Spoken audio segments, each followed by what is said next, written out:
Gilbert Collard, je le disais, on est encore loin du premier tour de la présidentielle, un peu plus de 4 mois.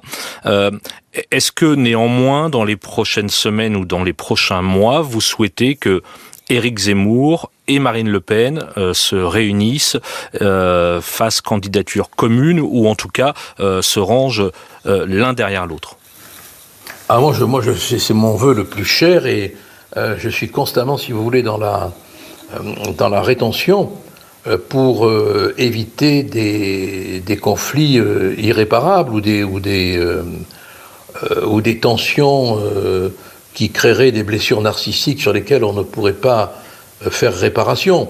Parce qu'il est clair que ni l'un ni l'autre, allez savoir ce que l'avenir nous réserve, ni l'un ni l'autre ne pourra conquérir la fonction présidentielle sans l'aide de l'un et sans l'aide de l'autre. Je veux dire que c'est une mathématique, hein.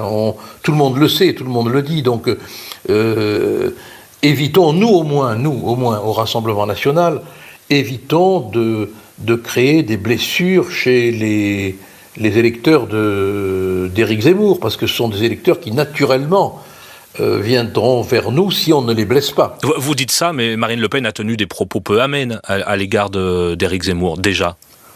Oui, mais Éric Zemmour a tenu des propos peu amènes à l'égard de Marine. Hein. Bon, donc c'est la réponse du berger à la bergère, si je puis dire, pour prendre une vieille formule.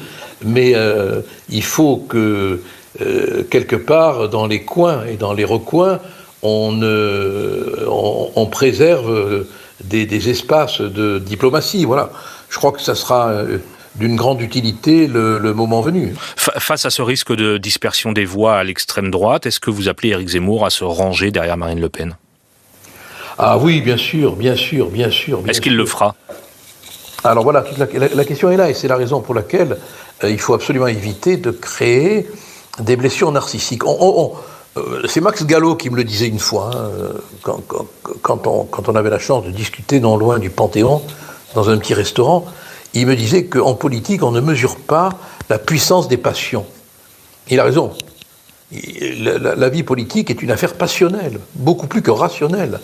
Et si on crée des blessures narcissiques, si on crée des offenses, on peut avoir de grosses difficultés après d'opérer des rapprochements et des réparations. Donc moi je suis pour vraiment, dans le souci d'éviter des heurts, des blessures narcissiques. Parce qu'on aura besoin, c'est mathématique, je veux dire, il faut être idiot pour ne pas s'en rendre compte.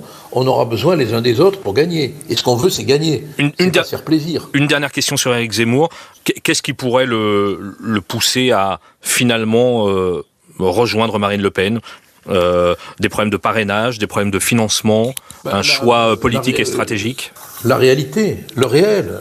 Le réel, il fait partie de ces hommes qui sont capables de se hisser au niveau du réel. S'il se rend compte que son aventure ne va pas jusqu'au bout, le patriotisme qu'il exprime l'obligera à se rapprocher de la candidate qui peut gagner. Je veux dire, c'est dans la logique même de son engagement patriotique.